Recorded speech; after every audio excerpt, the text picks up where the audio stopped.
I think maybe if I'll just briefly introduce the Mohamed bin Zayed Species Conservation Fund, if I may. So we're a foundation. We started giving grants in 2009. We provide grants for any species type, so animals, plants, and fungi. We don't really have any bias in terms of geography or institutional affiliation of people who apply. So it can be individuals or from NGOs or government bodies or universities or whatever. We have, as I say, no geographic bias. People can apply from anywhere in the world. We give relatively small grants. So although we have a maximum grant size of $25,000, in fact, our average grant size is just over $9,000. This does mean that we receive an awful lot of proposals in a given year. In a given year, we'll probably receive around 1,500 proposals, which are reviewed in 3 blocks, as it were. 3 times a year, there's a group of proposals reviewed, usually between 500 and 600 each time. Out of those 550, 600, it's around 10% or so of proposals which receive grants. Usually not the full amount that's been requested for, usually it's just partial funding.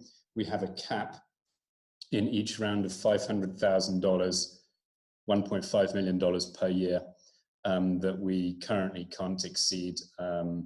Our grants come from an endowment which is invested, and that is the return that we have from our investment. And so that is what we currently are able to spend. As Joanna mentioned earlier on, this does mean that, again, we have quite a low success rate of applicants coming to us. It's around 10%. Most of that 10% doesn't get the full amount which they have asked for. So that was by way of very brief introduction. And obviously, if there are any questions later on, then that's no problem. So yes, I've given you a very brief overview of the fund. Now, I think if I may just start in terms of applications and how one can go about applications and how one needs to think about them from the very beginning.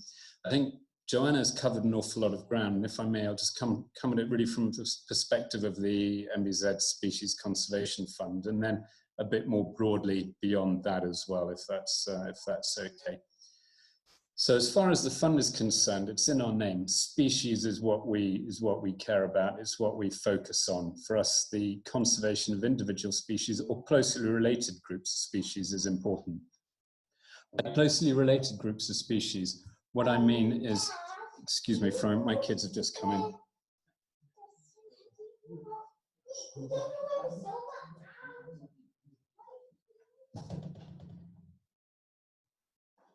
Sorry about that. It's one of the upsides of working from home, I suppose. So anyway, apologies. So for us, the species is key, and it can either be an individual species or a group of species that share a geography or habitat, or same similar genus and so on. But focus on species is important. And I think also related to that, what we are very always focused on when we review a project is the kind of scope and scale of that project. So particularly, I'd say with amphibians, often the projects there are quite small scale, quite local. A particular species, for example, an AZE site, or which has a very, very small distribution or area of occurrence. I think in such a situation, it's easy for us, the way that we are structured, to provide a grant which can really work on that kind of level. A relatively small grant which works very locally and can in that way be very effective. On the other side of that, the converse of that is that sometimes we receive proposals for work which is very broad and geographically very widespread, where again it's still small grants that we're giving. But if a species is, however endangered it is, even if it's very wide-ranging, then it's highly unlikely that a grant from someone like Mohamed bin Zayed Fund is going to make a difference.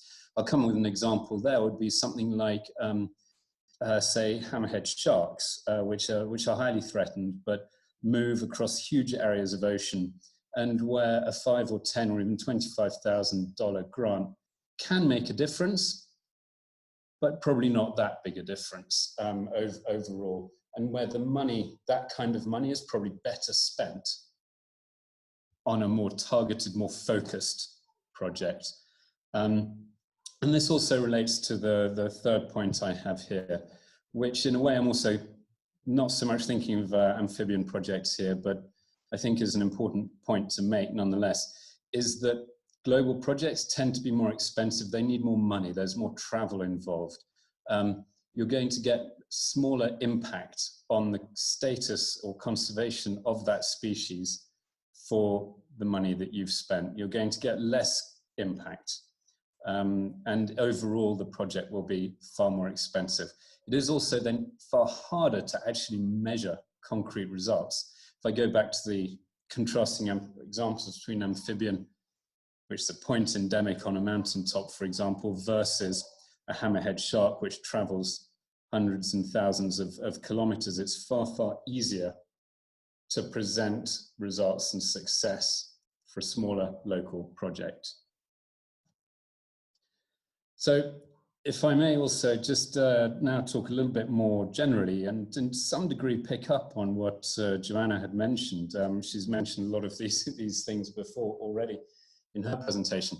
So I think it's very important that as one is putting together a proposal, that the proposal itself is very focused and very considered. I think the example that Joanna had in her theory of change of going backwards from poaching and taking the steps backwards towards training local anti-poaching is a very, very good example of how that can work and how it needs to be considered. There was a question earlier on about where one can find out about theory of change. And I think that what one can do there is maybe there is something from the Cambridge Conservation Initiative called PRISM. And later on, actually, in my presentation, I do have a link to that as well, that you can maybe have a look at. That outlines quite a lot of quite important steps, particularly in terms of measuring impact from the perspective of people looking for small to medium-sized grants. I also agree very much with what Joanna mentioned with the timeline. Don't leave everything to the last minute. I think that is very important indeed. We usually see most proposals coming in at the last minute. That's fine, but all too often people submit their proposals after the deadline, which is unfortunate because a lot of organizations don't have the flexibility to accept those proposals. I'd also say that, and this is particularly for us, and I think sounds like the same for Stiftung Artenschutz, that it's important as a practical project, that it's something that can actually, that will actually make a difference. As far as we're concerned, preferably in situ, but again, Joanna sort of very nicely articulated the relationship there between in situ and ex situ work. But a practical project, so one which can have an impact, which actually has conservation activities which make a difference to the conservation of that species.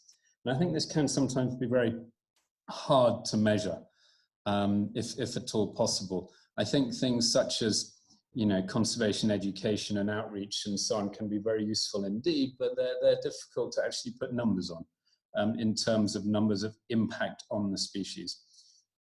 Related to that, I think also one needs to carefully consider what the outcomes are of the project and how those outcomes benefit the species. And again, related to that, I think it's very important, again, from the donor perspective, is that the applicant knows what work has previously been done for that species in that area or elsewhere, but particularly work previously done that would relate to or benefit the proposed project in the application. And conversely, of course, what work has not been done? Where are the gaps?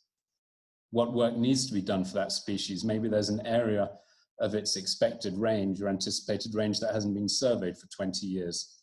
That's the kind of thing that would often be very attractive to a donor, is for some field work in an area such as that. Again, knowledge, or if the donor can see that the applicant knows of an action plan, what the action plan is, maybe was even involved in drawing up an action plan, that is also great. It shows the donor that the applicant has considered, has thought about their species and the work that they want to do, that they're not just simply doing a project because they love the species, in itself great, but that they love a species and will actually do something practical in order to conserve that species. And I think where there is an action plan or something similar, it is great to mention that, to show that you know it, you've read it, you've at least come across it, I think is very important. It inspires confidence in the, in the reviewer and donor. I think also increasingly in the last couple of years, donors have become more aware about the, let's say, the human beneficiaries of conservation projects, by which I don't just mean sustainable development and alternative livelihoods and things like this. I mean, how does the conservation project actually benefit people who live in the area? Now, often, obviously, no one does live in the area, but I think donor organizations these days are becoming very interested in the potential role of indigenous communities, especially. How are they what is their role in the project?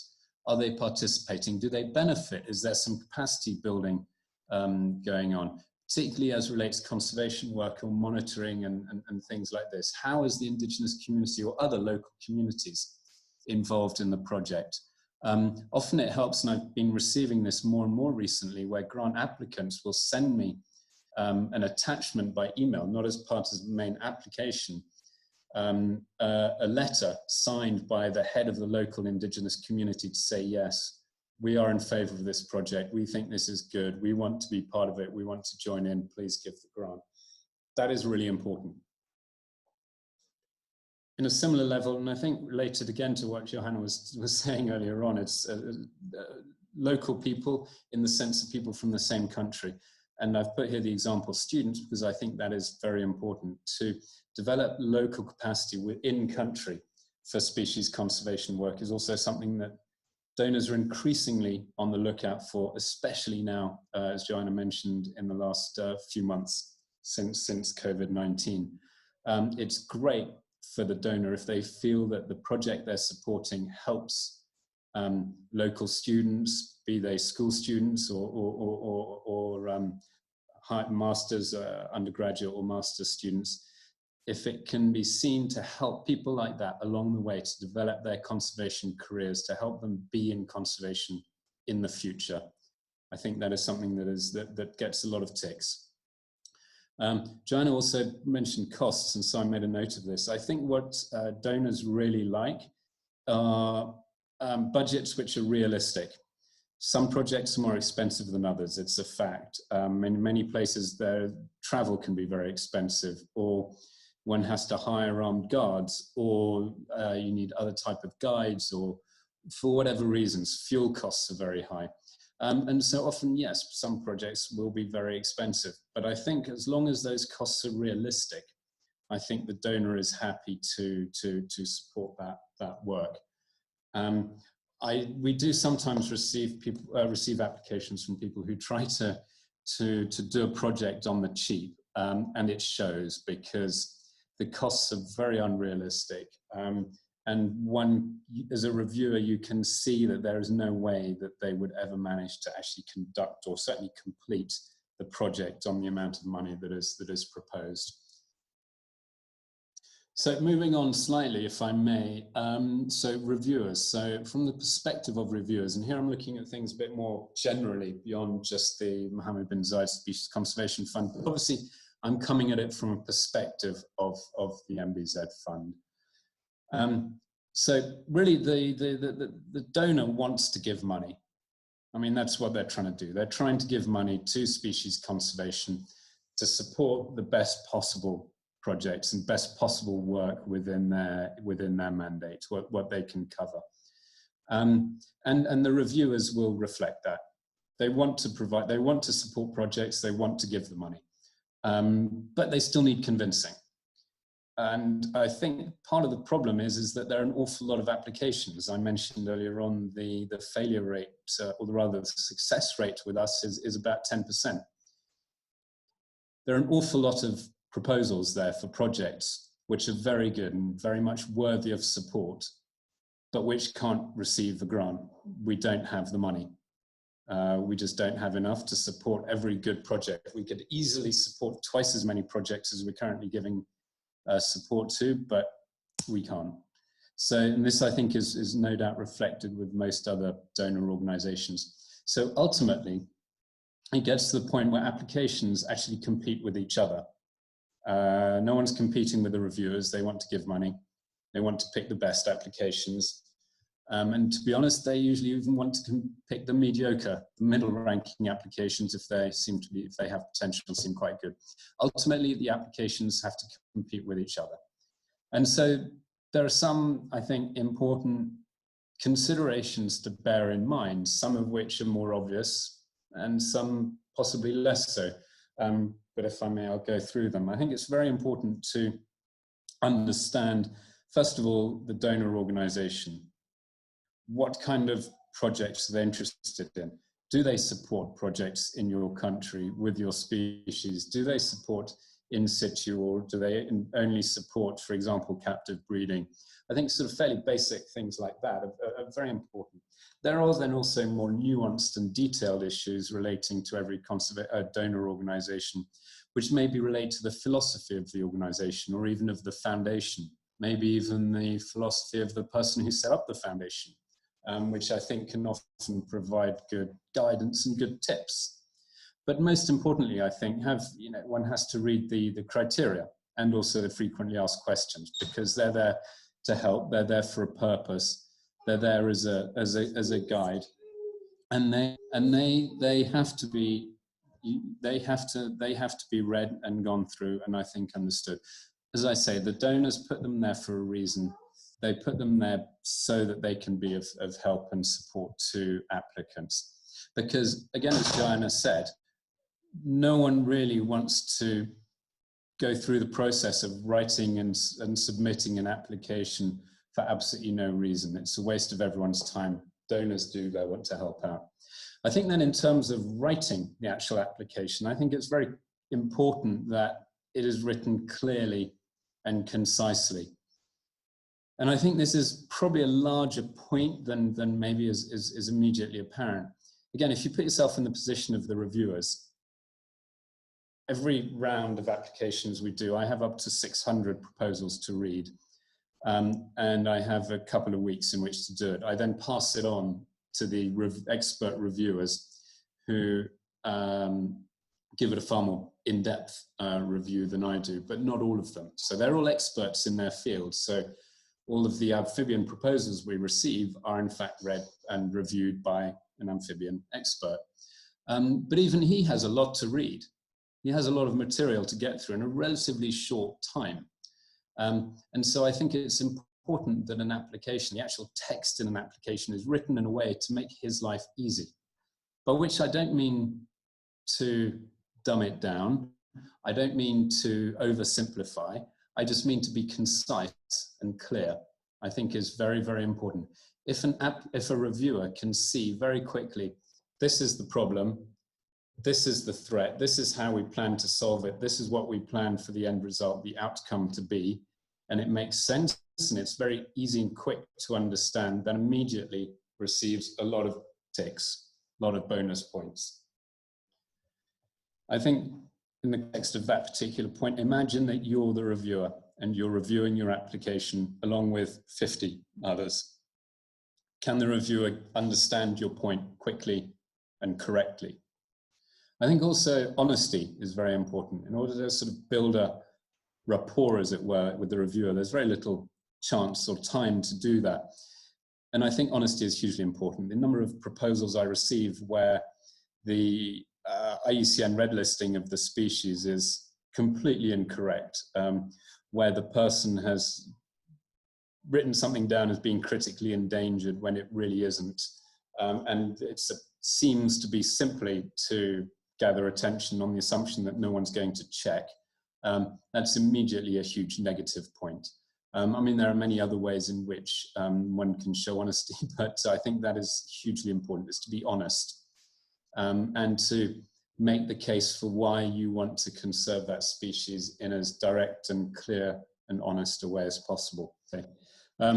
So anyway, so I think you know, again, it's something that both Joanna and Kevin have brought up, is you know, is the let's say the credibility of the proposal, which not just of the project, but I think that has to come through in the proposal itself.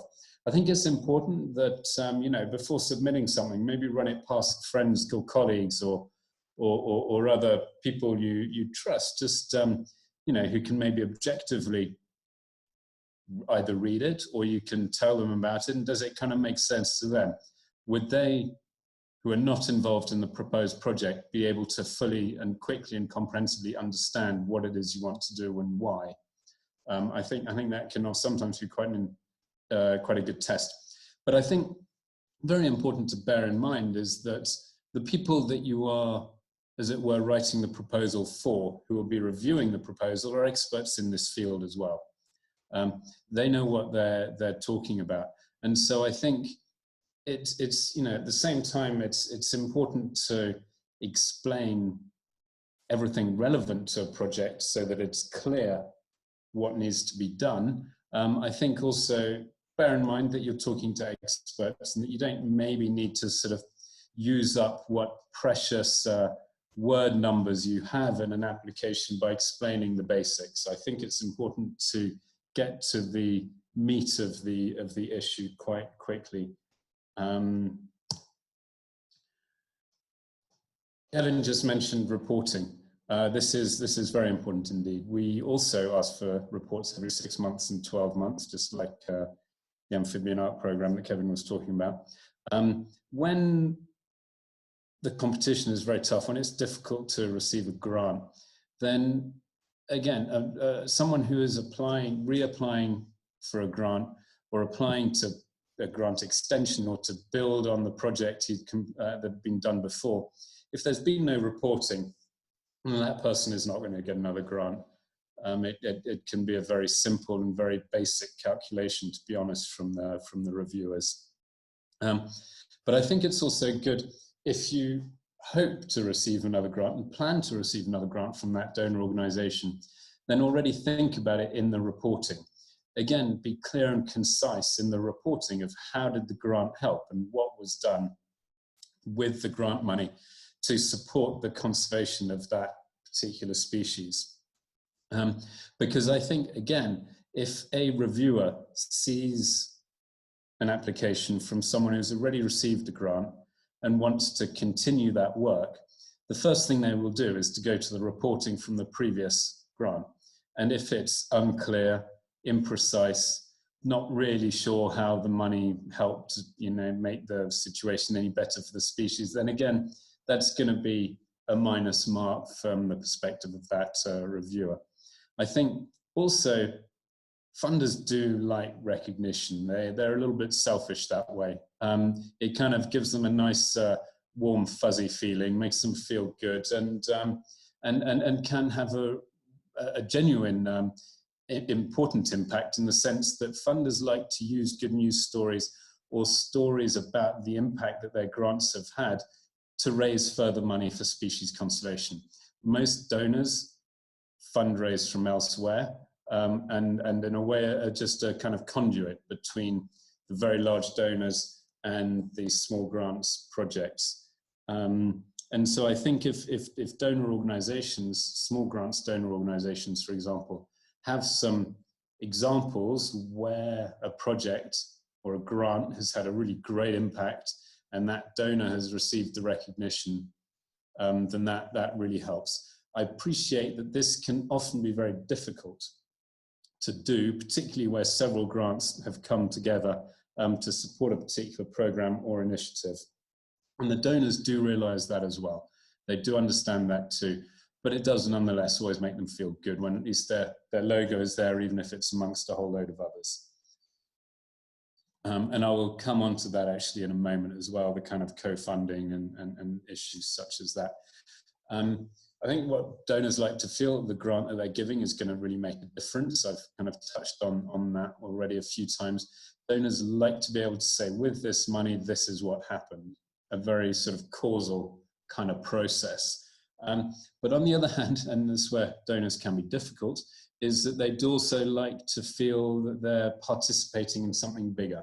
So will the money be adding to an existing pot of existing money which is already ready to go, but where the final $5,000-$10,000 will, as it were, bring that project up to a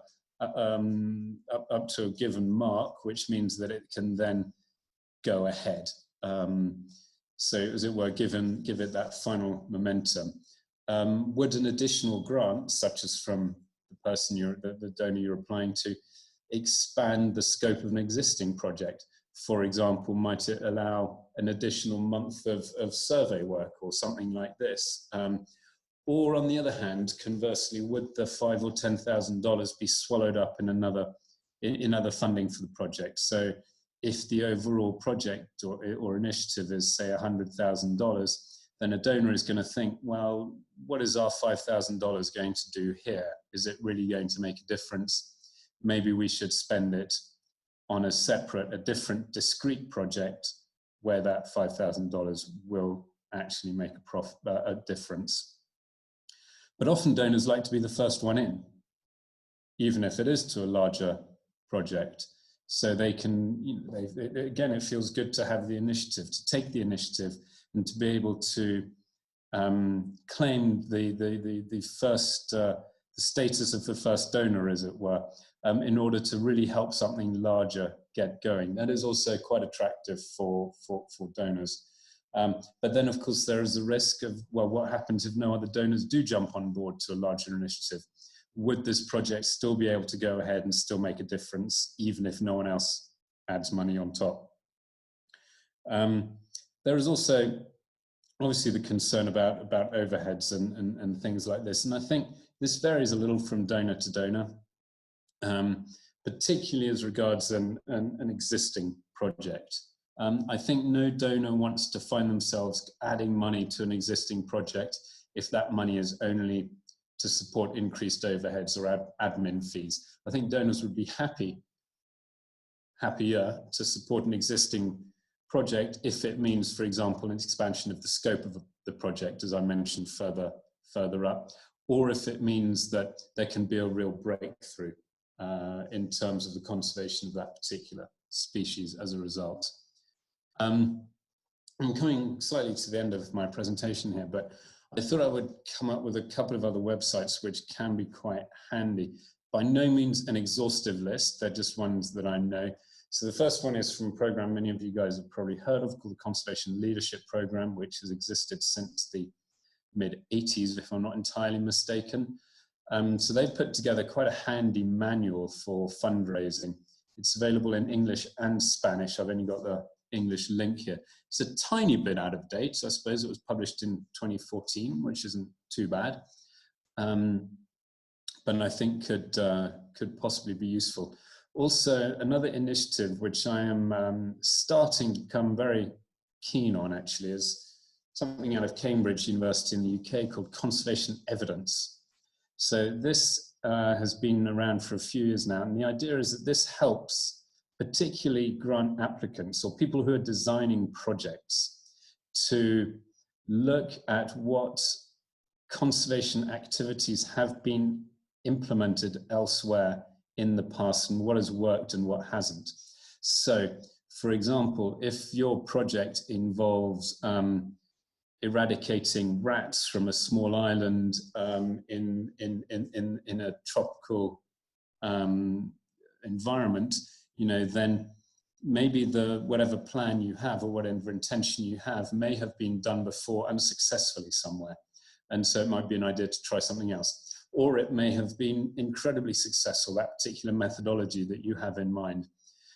The idea with conservation evidence is that they gather all the different conservation actions and methodologies and methods that have been implemented around the world for conservation action across a number of different species, and that these are then collated in conservation evidence and they're available for review for people who are designing projects and submitting applications.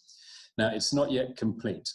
So as far as I know, they haven't yet, they're still working on having conservation evidence available for example, mammal projects. but I'm pretty sure the amphibians are fairly much complete. And that, I think, is just very interesting to see what has worked and what hasn't in a similar context. Also from Cambridge, actually also from Cambridge Conservation Initiative, in fact, there was a meeting a few years ago. Various small to medium-sized donors came together with a document to help people design small to medium-sized projects for applications. This was called PRISM. The idea is to help evaluation of how successful a project is. And again, I've added this here just because I think it might be of interest and something to maybe just to at least have a look at. It's quite a large document, which doesn't help, but it is pretty comprehensive, and it's, you know, you don't need to read all of it, but there might be bits that are useful. If I may, I'm just going to finish on a couple of points. One of which is that for us, we love it when people care. It's crucially important. It is almost the most important thing as far as we're concerned. A good project with good methodology for a very endangered species, which will have good outcomes and hopefully a good result for that species. If there are two of them that look pretty similar, the one that's going to get the grant is the one from the person who obviously cares and is passionate about what they're doing. It's not easy to put this on paper, or even probably even less so in a sort of online application document. But again, it's a way of connecting with the reviewers and with the donor. It really makes a difference. It really does. And that's not to belittle all the other points that either I've made or Kevin or Joanna earlier on. They're all equally valid. But when it comes to really making an impact on the reviewer and the donor, if you really care, and if that comes across clearly, it makes a big difference. But I'd also, as a very final point, like to reiterate what Joanna mentioned as well. It's very, very competitive. So if you don't receive a grant, then please don't lose hope. Do please try again. Chances are it will be because there is not enough money in the pot available. If you've read the criteria, if you've read the guidelines, if you've read the frequently asked questions, if you've thought about the project, if you've considered everything that is required from the donor, and you still don't receive the grant, then it's probably because there's not enough money available rather than anything else. So please don't lose hope, and please keep up the good work, keep up the enthusiasm and the passion. And thank you very much for letting me rejoin you